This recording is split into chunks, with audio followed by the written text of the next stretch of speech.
بسم اللہ الرحمن الرحیم نحمدہ ونصلی ونسلم علی رسولہ الکریم۔ ہم زکوٰۃ کے موضوع پر گفتگو کر رہے تھے۔ اب تک آپ کے سامنے اس کی فوائد، نقصانات اور وعیدیں آ گئی ہیں۔ آج ہم اس کا مقصد یہ ہے کہ ہم زکوٰۃ کس طریقے سے ادا کریں، اس کو بیان کیا جائے۔ چنانچہ زکوٰۃ ادا کرنے کا طریقہ یہ ہے کہ انسان سب سے پہلے یہ دیکھے کہ وہ مقدار زکوٰۃ یعنی نصاب کے بقدر مال کا مالک بنتا کب ہے۔ آج کل جو نصاب مقدار زکوٰۃ کی جو نصاب ہے وہ 52.5 تولہ چاندی ہے، جس کی کل قیمت آج کل کے اعتبار سے تقریباً 1,35,000 روپے بنتی ہے۔ جب انسان کے پاس، کسی بھی انسان، چاہے وہ مرد ہو یا عورت، بس ضروری یہ ہے کہ وہ عاقل ہو، بالغ ہو، مسلمان ہو، چاہے وہ مرد ہو یا عورت ہو، اگر اس کے پاس یہ مقدار اتنی آ گئی تو اس کو اس تاریخ کو نوٹ کر لینا چاہیے کہ میرے پاس آج مقدار نصاب کے بقدر پیسے آ گئے ہیں۔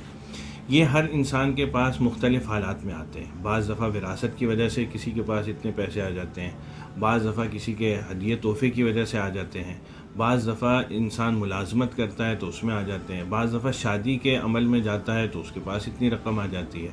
تو انسان کے لیے ضروری ہے کہ اس تاریخ کو نوٹ کر لے۔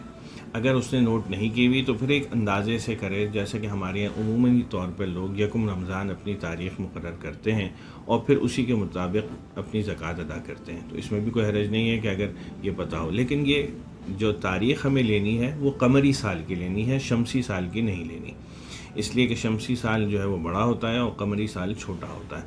تو ہم نے قمری سال کی تاریخ مقرر کر کے اپنی زکوٰۃ کی کیلکولیشن کرنی ہے۔ ایک دفعہ جب یہ آ گیا کہ میرے پاس اتنے 1,35,000 روپے موجود ہیں اور اس پہ سال گزر گیا، اب یہ نہیں دیکھنا کہ ہر مال پہ سال گزرا ہے کہ نہیں گزرا، بلکہ وہ تاریخ مقرر ہو گئی۔ جیسے کسی کی یکم رمضان ہے تو اب یکم رمضان کو وہ چیک کرے گا کہ میرے پاس پیسے کتنے ہیں، یہ نہیں دیکھے گا کہ وہ پیسے کب آئے۔ اگر 1,35,000 روپے اس کے پاس اس سے زیادہ موجود ہیں تو وہ ان سب کو کیلکولیٹ کرے گا، اور کیلکولیٹ کرنے میں 5 چیزیں پیش نظر رہیں گی: سونا، چاندی، نقد رقم، وہ اثاثے جو اس نے بیچنے کی نیت سے لیے تھے، اور وصولیابیاں یا ریسیویبلز۔ ان 5 کو کیلکولیٹ کرے گا اور زکوٰۃ ادا کرے گا۔ یہ چاہے مرد ہوں یا عورت ہوں، دونوں کو الگ الگ اپنی کیلکولیشن کرنی ہوگی۔ یہ نہیں ہوگا کہ بیوی کی زکوٰۃ جو ہے وہ مرد کیلکولیٹ کرے یا شوہر اس کا کیلکولیٹ کرے۔ ہاں، وہ اپنی اس کو وکیل بنا سکتا ہے، خاتون اپنے شوہر کو وکیل بنا سکتی ہیں اور وہ اس کی طرف سے ادا بھی کر سکتے ہیں، لیکن کیلکولیشن دونوں کی الگ الگ ہوگی۔ شوہر کی الگ ہوگی، بیوی کی الگ ہوگی، والد، بیٹے، دادا، دادی، نانا، ہر ایک کی الگ الگ کیلکولیشن ہوگی، اور وہ اپنی زکوٰۃ کی کیلکولیشن کے بقدر جو ان کی زکوٰۃ نکلتی ہوگی وہ ادا کرنا ضروری ہوگا۔ یہ شوہر اور بیوی کی جب الگ الگ ہوگی، اس کی مقدار کیا ہے؟ تو اس کی 2.5% جو ہے وہ زکوٰۃ ادا کرنی ہوتی ہے۔ یعنی اگر کسی کے پاس 1,00,000 روپے ہیں تو اس پر 2,500 روپے زکوٰۃ جو ہے وہ لاگو ہوگی۔ تو 2.5% جو ہے وہ زکوٰۃ کی مقدار ہے۔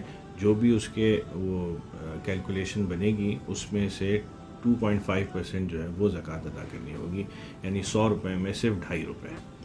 یہ زکوٰۃ کا نصاب اور اس کی مقدار ہے جو ہمیں ادا کرنی چاہیے۔ اللہ تعالی ہمیں صحیح طور پر سمجھنے کی اور اس کو عمل کرنے کی توفیق عطا فرمائے۔